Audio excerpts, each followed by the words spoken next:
It's Swap Frog!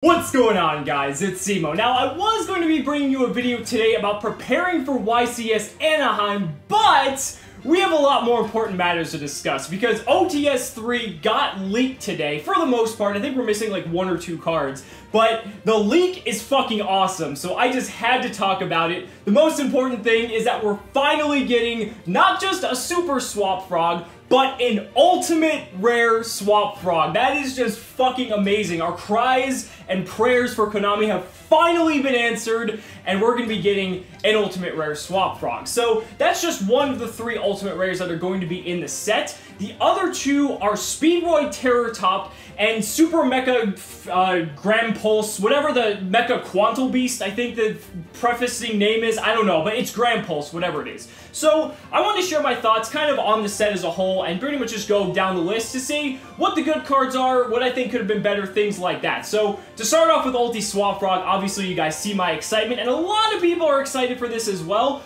Also because frogs are going to be relevant with Paleozoics actually bringing frogs back into the competitive spotlight. It's going to be awesome to be able to hollow out your frog slash Paleozoic deck. Far be it, it's going to be a little bit weird because you're going to have like hollowed out frogs and then like all these common Paleozoic cards. But whatever the case may be, finally we get an ultimate rare Swap Frog. Next up is Speedroid Terror Top, which is fucking fantastic. Like, out of all of the generic cards in the game, this is probably one of the most deserving cards of an ultimate rare slot. It's such an incredible card. It just enables the entire rank 3 toolbox. It makes Burning Abyss and Phantom Knights and really so many different decks just able to have this extra just generic card that provides so much advantage for essentially free. So I honestly think Terror Top is an amazing choice for an ultimate rare slot. And last but not least is Grand Pulse. Now, I really think Grand Pulse is a little bit odd. I feel like Grand Pulse could have been in the super rare slot because it comes in a rare already. So bumping it up to super would have been cool. It's just a little bit weird to me because, like, out of all the ultimate rare, like, extra deck monsters they could have picked, I feel like Abyss Dweller is much more deserving of a slot than something like Grand Pulse. Like, Dweller just literally shits on decks so hard. It's so notorious just across formats. I really feel like Dweller much more deserves an ultimate rare slot than Grand Pulse. But that's pretty much just my opinion, and you guys can obviously agree or disagree in the comment section below. So we're gonna move on to the super rares. I have the list right here because there's 10 of them. I think this current leak that's going on, I think there's 1 missing, so give it a grain of salt, but I felt like with what we have so far, it's pretty much enough to make a comprehensive video. So for the super rares, we have Dupe Frog, hell yeah, Ignite Reload, Oasis of Dragon Souls, Metal Foes Gold Driver, Ally of Justice Cycle Reader, Sky Iris, Domain of the True Monarchs, Paladin of Felgrand, and Chaos Trap Hole. So Dupe Frog obviously goes in line with the ultimate rare Swap Frog, which is pretty fucking awesome. Ignite Reload, I kind of can see why. I mean, this has only had 1 printing. I think it had a 2nd printing in the Megatins. But other than that, like, it's an okay card. I mean, it wasn't like demanding any high prices or anything. It already came as Ultra, so I thought that was a weird choice.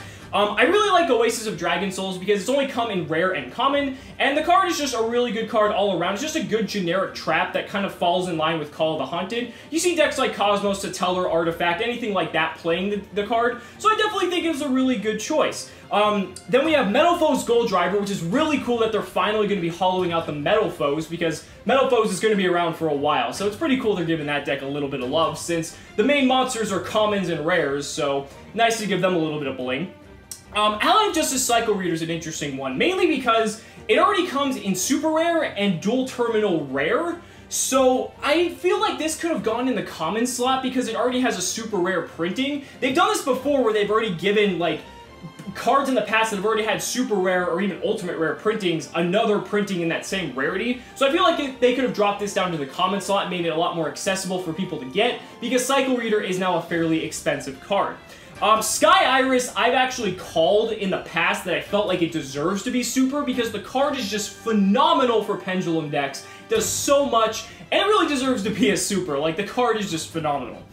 Domain of the True Monarchs is another one. They already made Prime Monarch a super, so making Domain super to kind of just fall in line with the rest of the Monarch archetypes, pretty good. The deck isn't really as competitively relevant anymore, although you sometimes see it pop up here and there, but it's just kind of nice that they can finally, I guess, pretty much have everything in the deck at somewhat higher rarity than common, since it all came in the structure deck at that rarity.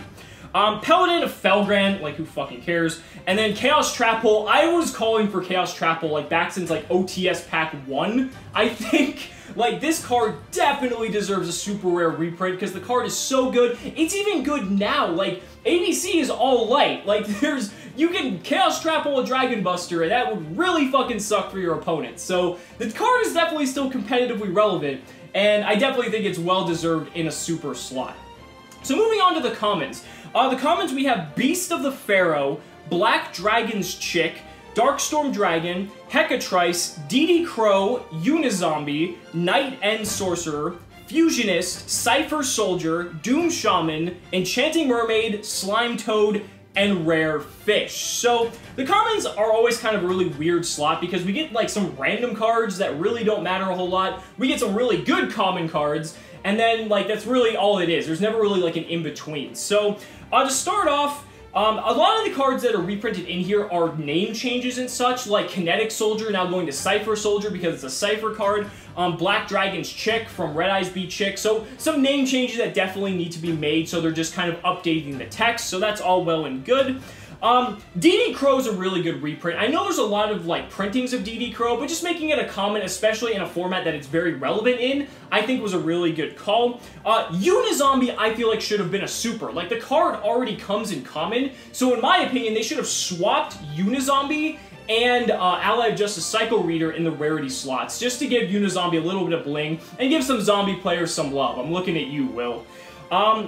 And then, really, other than that, Knight End Sorcerer's a really good one, too, because that card has received a lot of hype, and the price just skyrocketed, so I think that was a good call as well.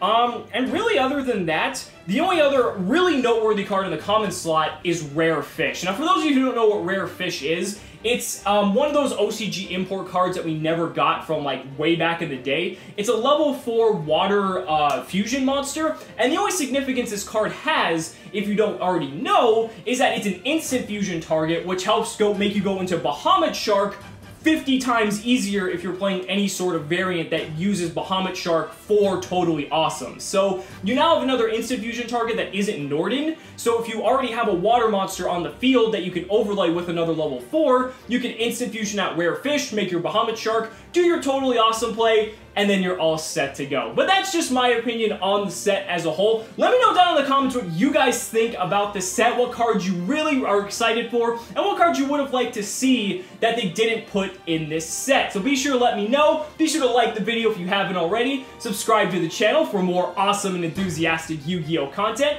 and back me on Patreon, because just by pledging $1 a day, you're investing in my ability to bring you amazing Yu-Gi-Oh content. So thank you guys so much. We'll see you next time.